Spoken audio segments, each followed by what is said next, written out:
Drejtues vendor nga qarket e Gjirokastrit dhe të Vlorës, deputet të Parlamentit shqiptar dhe grek, drejtues institucione shtetëror, si dhe personalitete nga fusha e politikës, artit, arsimit dhe kulturës, ishin pjesëmarrës në aktivitetin ceremonial që organizoi Konsullata e Përgjithshme e Greqisë në Gjirokastër, kushtuar festës kombëtare të 25 marsit.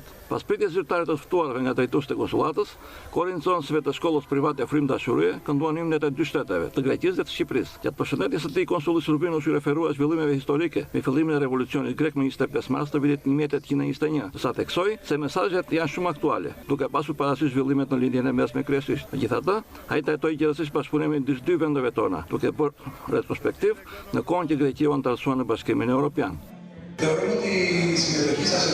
Pjesëmarrja e Greqisë në Bashkimin Evropian nuk ishte një vendim i thjesht politik, ishte një përzgjedhje strategjike dhe një proces i thellë reformues, një rrugëtim kërkues, shpesh i vështirë.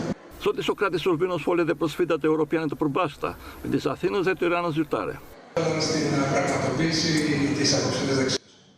Evropa nuk i përket vetëm Greqisë, tashmë ajo i përket drejt për drejt edhe Shqipërisë. Greqia mbështet në mënyrë të qëndrueshme perspektivën europiane të Shqipërisë mike. E dim që rruga drejt Brukselit nuk është e lehtë, kërkon reforma, kërkon qëndrueshmëri, kërkon këmbgulje. Avantazhi më i mirë i Shqipërisë janë njerëzit e saj, vazhdoi mëtej konsulli grek në Gjirokastër.